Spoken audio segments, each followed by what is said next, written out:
Hi everyone, welcome to today's talk, which is on the poem Augustus Returns, which is by the Roman poet Horace. It's also called Ode 3.14, and it was part of a collection that was published in Rome in 23 BC. So just a few general poetry points. You might have seen some of these in previous videos, but I don't think it does any harm to be reminded of them. So the first thing to remember is that poetry was written to entertain and not instruct. So it was written for performance at dinner parties, for perhaps public performance, we're not sure about that, but it was there to be listened to and enjoyed. So it was not there to sort of teach people, the audience, how the poet felt and how they should think. It's very much entertainment, and that's why the language is so beautiful, and that's why we read it in terms of the language. Another thing I think that is important to remember about poetry in the Roman world is that it's not really any different to the poetry of our world, in that it is always there for interpretation by the individual. We're always discussing, aren't we, what poets mean, how we should interpret them, because it's not straightforward. We never really get to the bottom of how the poet feels. So we should remember that. We shouldn't look at these poems and think, oh, I don't understand them. Like, what do you understand from it? That's what we should be thinking. So poetry probably was only accessed by the wealthier, more educated sections of society. We can say that with some certainty, not absolute certainty, and obviously some poems like the Carmen Saeculare are exceptions to that rule. It will have spread through the empire. The reason we know that is because it has spread to Britain, hasn't it, in 2020, 21, or whenever you're watching this. Maybe this video has made it to the future. Anyway, but perhaps not rapidly. So we shouldn't say that this poetry was only accessible to wealthy Roman citizens in Rome. We can explore the possibility in our essays that perhaps it spread throughout the empire because people were travelling all the time. Something else to consider with poetry is the target audience. So the target audience is those wealthy, more educated sections of society. So when we're talking about success and effectiveness, think about that. Actually, was it successful in getting that message across? And that's when you can just enjoy examining the literature itself and think about how clear the messaging is. Okay, so on to some scholarship. So Williams argues that Octavian recognised that in order to get power and introduce political change, he needed to persuade his conservative colleagues, who were the senatorial elite. So that very much ties into what we were saying before about a target audience. And the poems of Horace and Propertius and Ovid, they reflect the fact that Octavian is targeting particular people, perhaps according to Williams. Jenkins suggests that just by having poetry written about him added splendour to Augustus, and this was its main use in glorifying him. So Jenkins could be implying there that actually the content of the poem doesn't really matter. I mean, obviously, it's not going to want to be overtly critical of Augustus, but actually just the fact that he's got a poem whose title is Augustus Returns, that's amazing, isn't it? That is going to add splendour to him. That is going to carry his message, his name through generations. So that's a really good quote, I think, or a really good scholar when thinking about poetry. And then Tarrant argues that Maecenas, so remember he was the main patron of these poets, allowed writers the freedom to express their support in ways congenial to them. Now this is quite an interesting quote from Tarrant, I think, because he used the word allowed, suggesting that he thinks Maecenas did have control. And he says the freedom to express their support. So what's implied there is that Tarrant thinks that they were expected to support Augustus, but that they had a certain amount of freedom about how they did that. So three very good general scholars there. So remember, if you are structuring an essay according to source, then you could learn these three and you'll have your scholar for that section. But remember also to engage with them, discuss whether you agree, disagree, what others might think. So on to the poem. Right, okay, so hopefully you've got the poem in front of you, you've got a pen ready, you're going to take some notes. O citizens, conquering Caesar is home from the Spanish shores, who like Hercules now was said to be seeking that laurel that's bought at the price of death. Okay, so straight away we have Horace here addressing the citizens, that inclusive tone that the poet is directly speaking to you. And then not only is Augustus introduced in the title, he is also introduced in the first line, conquering Caesar.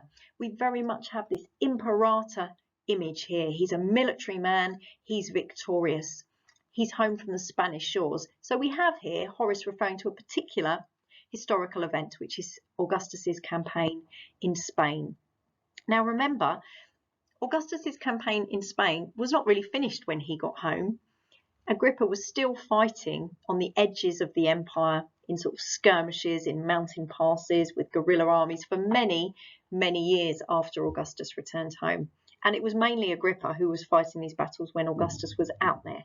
So Horace has given us quite a skewed image here of Augustus, but it's a very immediate image that is sort of inescapable, isn't it? Conquering Caesar, and that continues. He is like Hercules. Now, Hercules is a myth, a mythical figure associated with Rome and saving Rome. You'll learn about this when you look at the Aeneid, book 8 next year. We'll read that story, but he's very much a Roman god who was said to be seeking that laurel, so this idea of looking for victory that's bought at the price of death. So it's quite a negative ending to that, isn't it? It's like Horace is acknowledging the consequences of empire and of fighting, is that the price of that is death. Could that be him being critical? We don't know. Could be, couldn't it? But it's very much a sort of victorious, militaristic, strong start. And then the tone changes again. May his wife rejoice in a matchless husband. So a reference there to Livia, which is obviously great for the Pater Patriae theme. And Augustus is referred to as matchless, which shows him as this role model figure. Having sacrificed to true gods, appear now with our famous leader's sister, and all dressed in holy ribbons. So we might say that first verse is linked to the Roman quality of virtus. I don't think Horace was necessarily consciously doing this. And this second verse is linked to the Roman quality of pietas. So we see his wife, Livia, his sister, Octavia, sacrificing, dressed in religious dress, holy ribbons. It's a very peaceful, pious image that Horace turns to here. And Augustus himself is still referenced. He's matchless, he's famous. The focus on family continues in this next verse. The mothers of virgins and youths, now safe and sound. And you, oh you boys and you young girls who are still without husbands, spare us any of your ill-omened words. So again, notice how here the focus is we've got mothers, we've got children, we've got maidens, and there's safety there. There's this mention of ill-omened words, but it's almost like the youth, they don't have to worry about that anymore. They don't have to worry about the future. Everything is safe and sound. Again, this very much ties into Pater Patriae and also Culture Hero. This day will be a true holiday for me and banish dark care. I'll not fear civil war nor sudden death by violence while Caesar has command of the earth.